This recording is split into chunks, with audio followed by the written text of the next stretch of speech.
पाक जनूबी अफ्रीका टी20 सीरीज शाहीनों के नाम। पाकिस्तान ने तीसरे और आखिरी टी20 मैच में जनूबी अफ्रीका को 4 विकेटों से शिकस्त दे दी। पाकिस्तान ने 140 रन हदफ के 19वें ओवर में 6 विकेटों पर पूरा कर लिया। बाबर आजम ने 68 और कप्तान सलमान आगा ने 33 रन की इनिंग्स खेली। साहबजादा फरहान 19, साइम अयूब, मोहम्मद नवाज 0 पर आउट। हसन नवाज ने 5 रन बनाए। मेहमान टीम ने पहले खेलते हुए 9 विकेटों पर 139 रन बनाए। जनूबी अफ्रीका के 6 खिलाड़ी डबल फिगर में दाखिल न हो सके। रेजा हैंड्रिक्स 34, कप्तान डोनोवान फेरेरा 29 और डिवॉल्ट ब्रूस 21 रन के साथ नुमाया बैटर रहे। शाहीन शाह अफरीदी की 3 विकेटें पहले ही ओवर में कॉटन डी कोक और प्रिटोरियस को 0 पर पवेलियन भेज दिया। फहीम अशरफ के 2 शिकार। डेब्यू करने वाले उस्मान तारिक के भी 2 विकेटें। Well done green shirts. Chairman PCB Mohsin Naqvi की टीम को मुबारकबाद। मैं सिर्फ और सिर्फ बाबर आजम को देखने आया था और जो उसने कमबैक किया है वो ना विराट कोहली कर सकता है ना केन विलियमसन कर सकता है। बाबर आजम ने आज हिस्टोरिकल कमबैक किया। बॉब द किंग जिंदाबाद। हमारे बहुत बड़े फैंस हैं बाबर आजम के, वो डिसअपॉइंटेड थे, लेकिन बाबर आजम ने सबको दिखा दिया है कि विराट कोहली और बाबर आजम का कंपैरिजन बिल्कुल नहीं है। बाबर ग्रेट है। क्या बॉलिंग किया उससे शाहीन ने, उसके बाद क्या बैटिंग किया बाबर आजम। मैं कहता हूँ क्या बैटिंग किया, पैसे पूरे हो गए। जनूबी अफ्रीका से टी20 सीरीज जीतने पर शायकीन क्रिकेट खुशी से निहाल। बाबर आजम की इनिंग्स को शानदार करार दे दिया। कहा उम्मीद करते हैं पाकिस्तानी टीम आइंदा भी ऐसे ही परफॉर्म करेगी।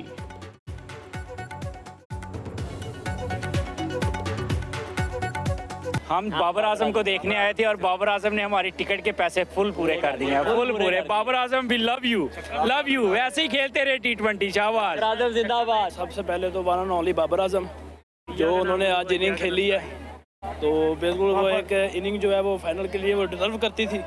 तो हम सिर्फ और सिर्फ पहली दफ़ा आए और ओनली बाबर आजम को देखने के लिए आए। सिलेक्शन का फोन आया तो सो रहा था। इसी दिन मेरी मेहंदी का फंक्शन चल रहा था। फोन सुनकर यकीन ही नहीं आया, समझा मजाक किया गया। डेब्यू करने वाले उस्मान तारिक की पीसीबी डिजिटल के साथ गुफ्तगू का। दुबई में नौकरी के दौरान हफ्ता और इतवार के रोज क्रिकेट खेलता था। नौकरी के दौरान ही मैंने पाकिस्तान से क्रिकेट खेलने का सोचा। मुझ समेत हर खिलाड़ी का मुल्क की तरफ से खेलने का ख्वाब होता है। क्वेटा ग्लैडिएटर ने मुझे ही PSL खेलने का मौका दिया। उस्मान तारिक ने डेब्यू अपनी वालिदा और अहलिया के नाम कर दिया। Be it the success in Marka-e-Haq, the 4-day war, and it was a big failure of the Indian state, of the Indian armed forces, and a humiliating defeat. So they're not able to digest that defeat. They are not able to digest the diplomatic successes, because we've seen that Pakistan is being acknowledged at the world stage, at the global level. So this is the kind of propaganda warfare, and he has confessed to his crime. Bharat के लिए जासूसी करने वाला मल्लाह गिरफ्तार। Forces की वर्दियां भी बरामद। वफाकी वज़ीर इत्तलात अता तारिक का कहना है भारत ने एजाज मल्लाह नामी मछेरे को हिरासत में लेकर अपने लिए काम करने पर आमादा किया। टास्क देकर वापस पाकिस्तान भेजा गया। जिसने आर्मी, नेवी, रेंजर्स की वर्दियां खरीदी तो पाकिस्तानी एजेंसियों ने निगरानी शुरू कर दी। एजाज मल्लाह को भारत जाते हुए गिरफ्तार कर लिया गया। ऑपरेशन सिंदूर की नाकामी के बाद भारत ने मिस इंफॉर्मेशन और डिस इंफॉर्मेशन मुहिम शुरू कर दी। मामले को आलमी सतह पर उठाएंगे। वज़ीर मुमलिकत बराए दाखिला तलाल चौधरी ने कहा मछेरे को 95,000 रुपए देने के सबूत भी मौजूद हैं। हम हर जगह मुकाबला करेंगे, दुश्मन को बेनकाब करेंगे।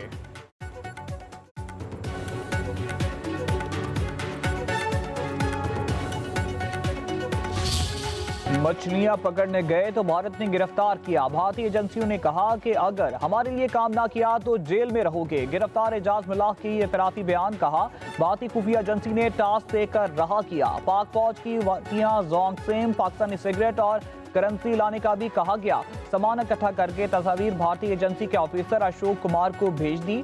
जब दोबारा समुंदर में गया तो पाकिस्तानी एजेंसी ने पकड़ लिया।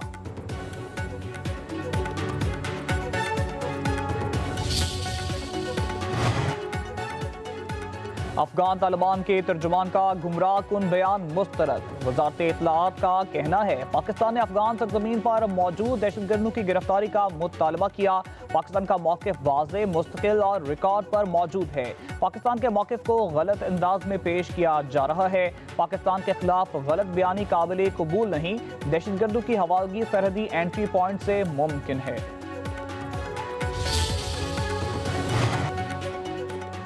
मशरकी महाज पर भारत को जूते पड़े तो मोदी को चुप लग गई। भारत हमें मशरकी और मगरबी महाज पर मसरूफ रखना चाहता है। वज़ीर दिफा ख्वाजा आसिफ कहते हैं, अगर अफगानिस्तान से कोई गैर कानूनी सरगर्मी हुई है तो इसका हर जाना देना होगा। हमारी तरफ से तो किसी किस्म की हरकत नहीं हो रही। सीज फायर की खिलाफ वर्जी हम तो नहीं कर रहे, अफगानिस्तान कर रहा है। तुर्कम बॉर्डर पर किसी किस्म की तजारत नहीं होगी। बेदखली का अमल जारी रहना चाहिए।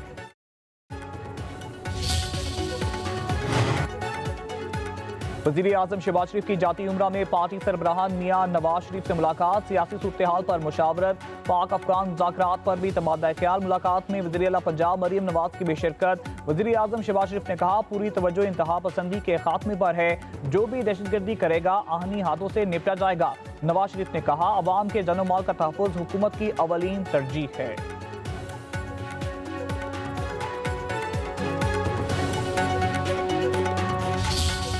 मुझे महसूस होता है कि ये भी मेरा घर है। आपने 1947 में अपने हाथ से जहाद करके पाकिस्तान को साथ मिलने का इखलाक किया। आपका जज्बे को सलाम करता हूँ, जो हमारे साथ एक पाकिस्तान में शाना बशाना है। भारत में मुसलमानों के साथ जुल्म का बाजार गर्म है। सदर मुमलिकत आसिफ अली जरदारी का गिलगित बल्तिस्तान के 78वें जश्न आज़ादी की तकरीब से खिताब। कहा, मकबूजा कश्मीर तवील अरसे से भारत के मुजालिम का शिकार है। 1947 में जहां शहादतें हुई वहां गिलगित बल्तिस्तान का जिक्र जरूर है। सदर जरदारी ने मजीद कहा, जीबी सियाहत के लिहाज से मुनफरिद मुकाम रखता है। गिलगित बल्तिस्तान को अपनी एयरलाइन मिलनी चाहिए। सी पैक पाकिस्तान की तरक्की का मजर है। चीन हमारा दोस्त और शराकतदार मुल्क है। सदर आसिफ अली जरदारी ने परेड का मुआयना किया। गिलगित बल्तिस्तान की सकाफत से सजे फ्लोट्स पर रवायती रक्स पेश किया गया। पाक फौज के जवानों का पैराग्लाइडिंग का शानदार मुजाहरा।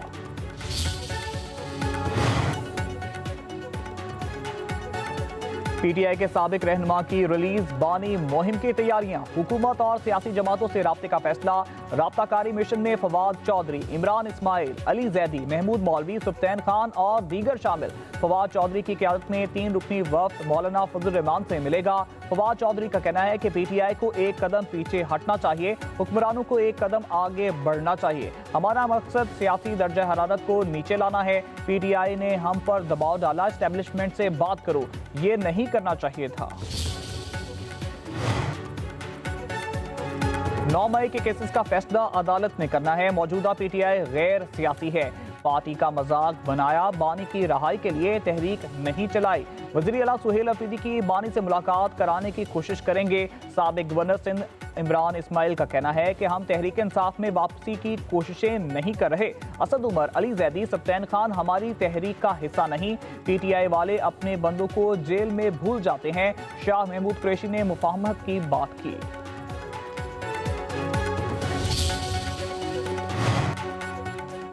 जो सियासी रास्ते पर चलेगा, इसके लिए अच्छी खबरें आएंगी। पीटीआई इंतशारी टोले की शक्ल में हमला आवर हो तो ये बर्दाश्त नहीं। वज़ीर पार्लिमानी अमूर तारिक फजल का कहना है, सियासी रास्ते पर हर जमात सियाहत और मुल्क के लिए अच्छा होता है। पीटीआई सियासी इख्तलाफात को दुश्मनी की हद तक ले गई। सियासी मुखालफिन में ज़ाती दुश्मनी नहीं होनी चाहिए, राब्ते जारी रहने चाहिए। शाह महमूद कुरैशी से मुलाकात पर किसी को एतराज़ नहीं करना चाहिए। मौका मिला तो मैं भी शाह महमूद कुरैशी से मिलने जाऊंगा। इमरान में कोई कॉलेज नहीं बनता, कोई सड़क नहीं बनती, कोई यूनिवर्सिटी नहीं बनती, कोई अस्पताल नहीं बनता। पेशावर का जो दारुल खैतूनख्वा का, जिसमें एक लंबे ज़माने से 4 अस्पताल हैं, उन 4 अस्पतालों में 13 साल की हुकूमत के बावजूद ये इश्क इमरान वाले उसमें एक अस्पताल का इजाफा नहीं कर सके। कोई एक सड़क नहीं बन सकी, कोई एक यूनिवर्सिटी नहीं बन सकी, कोई एक कॉलेज नहीं बन सका। और वो कबाइली अजला जिसकी नुमाइंदगी सुहेल अफरीदी साहब कहते हैं कि मैं कबाइल का बेटा हूँ। मैं उन्हीं से सवाल करता हूँ कि गुज़श्ता 13 साल के इश्क इमरानी हुकूमत में अगर वहाँ पर किसी ने कोई कॉलेज या स्कूल बनाया है तो ज़रा उसका तज़किरा ही कर लेते हैं। लीगी रहनुमा इख्तियार वली 9 मई वाक़यात से मुतल्लिक वज़ीर आला सुहेल अफरीदी की वीडियो सामने ले आए। कहते हैं, सुहेल अफरीदी ने कोर कमांडर हाउस लाहौर पर दावा बोला। 9 मई करने वालों को माफ़ी मांगना होगी। रियासती इदारों पर हमला करने वालों को मुल्क व कौम का कोई एहसास नहीं। क्या सिक्योरिटी एहलकारों को गाड़ियों तले कुचलना दहशतगर्दी नहीं? क्या आप इश्क का नाम लेकर रियासत पर चढ़ाई करेंगे? इश्क बानी बामुकाबला इश्क पाकिस्तान है, जीत इश्क पाकिस्तान की होगी। इख्तियार वली ने मजीद कहा कि सजा याफ्ता शख्स हुकूमत साजी में किरदार अदा नहीं कर सकता। अदालती फैसला है कि हुकूमत साजी में कैदी का अमल दखल नहीं होगा।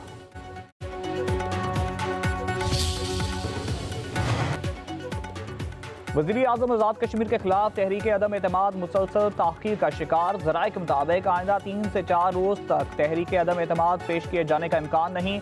आज़ाद कश्मीर में नई हुकूमत साजी में डेडलॉक बरकरार। पीपल्स पार्टी तहरीक अदम एतमाद पेश करने के हवाले से ताहाल कोई फैसला ना कर सकी।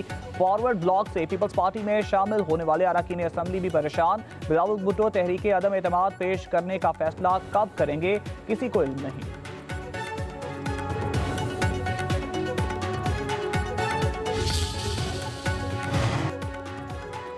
खैबर पख्तूनख्वा के वजीरों को कलमदान मिल गए। मीना अफरीदी वजीर बल्दियात, अरशद अयूब वजीर तालीम, फैसल शकूर खान वजीर पब्लिक हेल्थ इंजीनियरिंग होंगे। आफ्ताब आलम अफरीदी को कानून, डॉक्टर अमजद अली को हाउसिंग, फखर जान को एक्साइज, खालिकुर रहमान को सेहत का कलमदान दिया गया। रियाज खान वजीर आपाशी, आकिब अल्लाह वजीर रलीफ व आबादकारी, फैसल तरकई वजीर मेहनत होंगे। मुजम्मल असलम मशीर खजाना, ताज मोहम्मद खेल के मामले खुशी, शफीकुल्लाह जान इतलाआत के मामले खुशी होंगे। हमें धमकी देते हैं, फोर्थ शेड्यूल में डाल देंगे, भाड़ में जाए फोर्थ शेड्यूल। मौलाना फजल रहमान का मुल्तान में उलमाए कन्वेंशन से खिताब। कहा मदारस के किरदार को खत्म किया जा रहा है। मदारस की रजिस्ट्रेशन के लिए कानून बन चुका है। हमें कौमी इदारे में आने का कहा जाता है। ये कहते हैं हम तो उलमा को 25,000 रुपए देना चाहते हैं, उलमा को सपोर्ट करना चाहते हैं। किस मद में मुल्ला की ज़मीर को खरीदना चाहते हो? बैरून ममालिक का एजेंडा हमारे खिलाफ काम कर रहा है। हुक्मरानों ने हमें फिरकों में लड़ाने की कोशिश की। वज़ीर आज़म शहबाज शरीफ का 59 लाख रिकॉर्ड टैक्स गोशवारे जमा होने पर FTR हुकाम को शाबाश कहते हैं। 9 लाख नए टैक्स फाइलर्स का टैक्स नेट में आना आवाम का हुकूमत की पॉलिसियों पर एतमाद का मज़हर है। टैक्स निज़ाम की इस्लाहात से मुस्बत नताइज वसूल हो रहे हैं। टैक्स गोशवारों को आसान और सहल बनाया गया। FDR ने मेरिट की बालादस्ती को अवलीन तरजीह दी। पॉइंट ऑफ सेल की तादाद में इजाफे से सेल्स टैक्स की चोरी को रोका गया। पंजाब में स्मॉग की सूरत हाल संगीन, तालीमी इदारों के औकात कार तब्दील। पंजाब में तमाम स्कूल कॉलेजेस सुबह 9:15 बजे से पहले नहीं खुलेंगे। खिलाफवर्जी पर होगा 5 से 10 लाख रुपए तक जुर्माना। हुक्मनामा 3 नवंबर से नाफिजुल अमल होगा। DG माहौलियात का कहना है कि फैसले का इतलाक 31 जनवरी 2026 तक जारी रहेगा।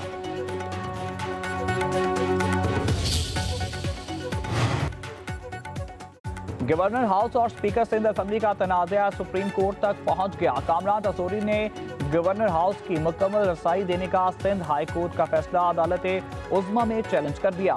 जस्टिस अमीनुद्दीन की सरबराही में 5 रुकनी बेंच 3 नवंबर को समाप्त करेगा। गवर्नर कामरान तसूरी ने मौक़िफ़ इख्तियार किया। कायम मुकाम गवर्नर अवैस कादर शाह को इजलास करने से रोक दिया गया। सिंध हाई कोर्ट ने हमें सुने बगैर फैसला सुनाया। आइन में कायम मुकाम गवर्नर का दायरा इख्तियार तय है।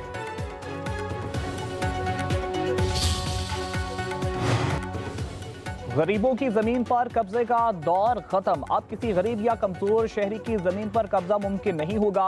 वजीर इत्तलात पंजाब अज़मा बुखारी का कहना है माजी में 40 साल तक जमीनों पर कब्जे के फैसले नहीं होते थे। नए कानून के तहत अब हर कब्जा केस का फैसला 90 रोज में होगा। पंजाब में किसी को भी गैर कानूनी सरगर्मियों, असले की नुमाइश या खौफ व खराब फैलाने की इजाजत नहीं होगी। पंजाब बार काउंसिल के इंतखाबात रिजल्ट आने का सिलसिला जारी। इंडिपेंडेंट ग्रुप और प्रोफेशनल ग्रुप में मुकाबला हुआ। एतजाज एहसन, हामिद खान, एहसन भून, लतीफ कोसा ने भी वोट डाला। इस्लामाबाद बार काउंसिल के इंतखाबात में इंडिपेंडेंट ग्रुप ने मैदान मान लिया। आसमा जंगीर ग्रुप 5 में से 3 नशिस्तों पर कामयाब। Ziaul Hasan Lanjar member Sindh bar council मुंतखब। इलेक्शन का सरकारी नतीजा 17 नवंबर को जारी किया जाएगा।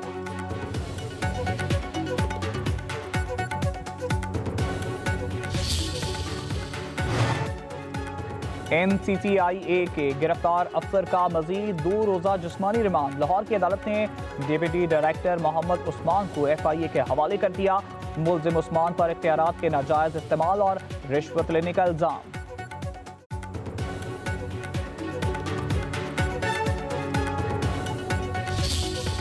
इसराइल की जंगबंदी मुआहदे के बावजूद दहशतगर्दी, गजा पर हमलों में मजीद 5 फलस्तीनी शहीद, मलबे से मजीद 17 शहरियों की लाशें मिली। अब तक मिलने वाली लाशों की तादाद 499 हो गई। उधर गजा अमन मुआहदे के अगले मरहले में अमल दरामद के लिए अरब और मुस्लिम ममालिक का इजलास पीर को होगा। पाकिस्तान, कतर, उर्दन, सऊदी अरब, इंडोनेशिया, मुत्तहिदा अरब अमारात के वज़राए खारजा शरीक होंगे। सीज़ फायर को देर पा बनाने और गजा की तामीर नौ पर भी बातचीत होगी।